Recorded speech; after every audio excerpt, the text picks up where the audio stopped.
मुजरिम ना कहना मुझे दोस्तों, मुजरिम तो सारा जमाना है। पकड़ा गया वो चोर है, बाकी सब जग सियाना है।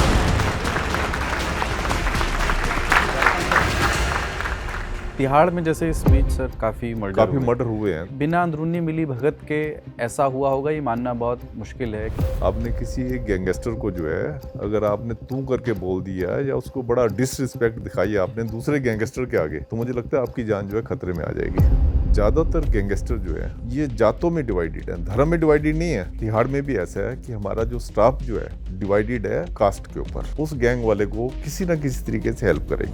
फोन से लोग बात कर लेते हैं। हाल ही में लॉरेंस बिश्नोई का इंटरव्यू देखा। आजकल ये इंटरनेट का युग आ गया है, बच्चे इतने आगे हैं इनको पता है कि इसको किस तरीके से सिस्टम को डिफीट करना है। और कुछ नहीं तो आपने स्टाफ को थोड़ा सा लालच दे दिया तो स्टाफ क्या करेगा, जाके वो बिजली की तार निकाल दी। आपने सत्येंद्र जैन का वीडियो देखा मसाज वाला? हाँ, उसमें मैंने कमेंट्स भी दिए थे। अगर किसी को बाहर कह देगा तो उनके किसी बच्चे को नौकरी मिल सकती है। पैसे वाले के उसमें आसपास लोग इसलिए मंडराते हैं, आप उससे सारा दिन मालिश करवाते रहो, अपने कपड़े धुलवाते रहो, और अगर आपने किसी के ऊपर अटैक करवाना तो अटैक भी करवा सकते हैं।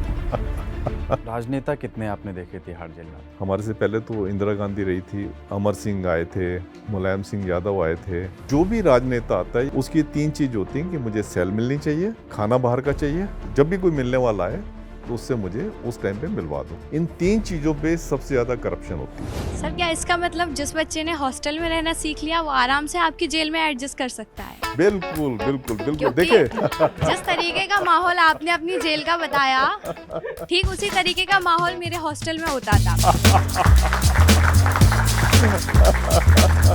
सिपाही ने जेल में एक कैदी को कहा कि चलो भाई तुम्हारी फांसी है आज। उसने कहा कि मेरी फांसी तो 1 महीने के बाद होनी थी। बोले जेलर साहब छुट्टी पे गए हुए हैं, तो जब छुट्टी पे गए थे तो ये कह के गए थे कि ये मेरे गांव वाला है और मेरी जात वाला है, इसका काम पहले करवाना। मशहूर सीरियल किलर चार्ल्स शूटर उस टाइम पे कहते थे कि उसकी इतनी चलती है, आईजी की जेल में नहीं चलती जितनी उसकी चलती है। सिर्फ पैसे की ताकत थी या? इसको लेडी किलर कहते थे। और मुझे कई बार लगता था अगर मैं भी लेडी होता मैं भी उसके उसमें झांसे में आ जाता। उसका चार्म था, उसका बात करने का स्टाइल का चार्म था, फॉरेनर्स के साथ दोस्ती करता था, इतना जालिम आदमी था, उसकी जो भी बिलोंगिंग्स होती थी उसको लेकर भी भाग जाता था। अफजल गुरु की फांसी पे आते हैं। मैं ना ये चाहूँगा कि जब मुझे फांसी पे चढ़ाया जाए मैं आपकी आंखों में देखता रहूँ। जब इसको उस पे लेके गए तो ये मेरी आंखों को की तरफ देखता हुआ गया, तो मेरा दिल जो है ना बड़ा भरा हुआ था। तो जैसे ही मैं घर पे गया तो मेरी बेटी थी, मेरी वाइफ थी, हम गले लग के बड़ी देर तक रोते रहे। पोस्टमार्टम में राम सिंह के पेट में शराब मिली थी। किसी केस में इतने खिलाफ सेंटीमेंट नहीं देखे जितने निर्भया के केस में पब्लिक सेंटीमेंट देखे थे। मुझे पता तो पब्लिक सेंटीमेंट इतने खिलाफ हैं इनके, तो इनको जेल में मार देंगे। जब मैंने राम सिंह के बारे में बात की तो उन्होंने कहा नहीं, मरने दो ना इसको, अगर जहाँ भी जाता है। तो उससे मेरे मन में एक खटका हो गया कि हमारी बॉस भी नहीं चाहती कि इसको कोई प्रोटेक्शन मिले।